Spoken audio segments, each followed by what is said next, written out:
There was once a boy named Arjun who lived in a quiet village by the river. He was gentle and spoke little. Every morning, he would sit by the flowing waters, whispering to them softly. The elders thought he was strange, but he paid no mind. He would say words like peace, love, and calm to the river. One day, a traveler noticed him. Curious, he asked, "Why do you whisper to the river?" Arjun smiled and replied, "Because words carry spirit. When I speak peace to the river, it carries peace to every home it touches.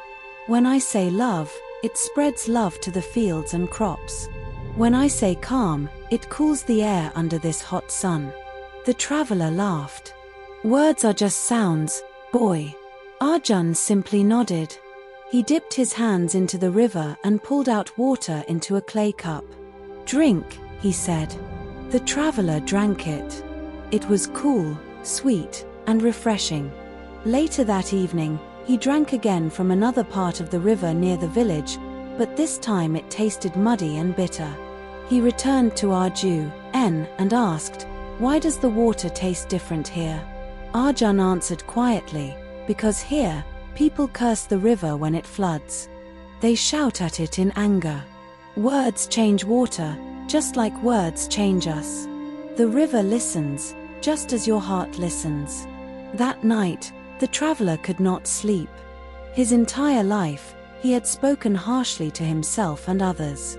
He realized that his words had been shaping not only his reality, but also the energy he left behind wherever he traveled. Words are not just labels. They are vibrations. When you say a word, you create a frequency that affects everything around you. Dr. Masaru Emoto's famous experiments with water crystals showed that water exposed to words like love and gratitude formed beautiful, intricate crystalline structures. But water exposed to words like hate and fool turned into distorted, chaotic forms. If words can change the molecular structure of water, imagine what they do to the human body, which is over 70% water. When you speak words of kindness, encouragement, or love to yourself, your cells respond in harmony. When you say "I am useless" or "I can't do this," your body contracts, your energy field weakens, and your reality bends to fulfill those words.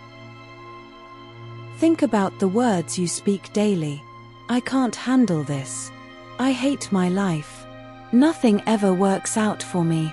Each of these is a command, an instruction to your subconscious mind and to the universe to bring it into form. Instead, what if your words became your prayer? "I am learning to handle this." "I am grateful for life's lessons." "Things are working out for me, step by step." It feels unnatural at first because your programming resists change.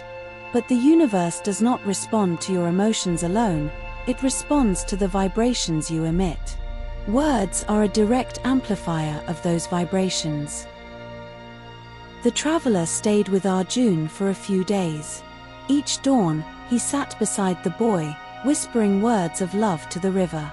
On the fourth day, he noticed the old pain in his knees had eased.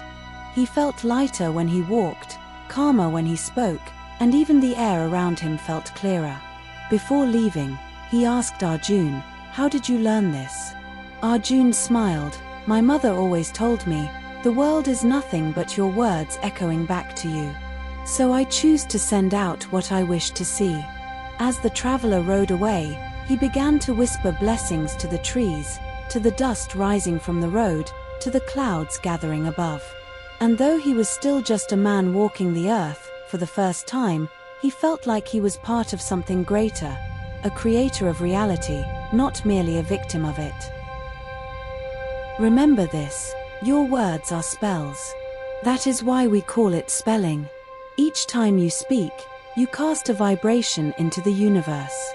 Choose words that uplift your soul. Choose words that honor others. Choose words that create peace within.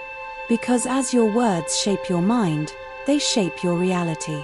And as they shape your reality, they shape the very fabric of the universe you walk through.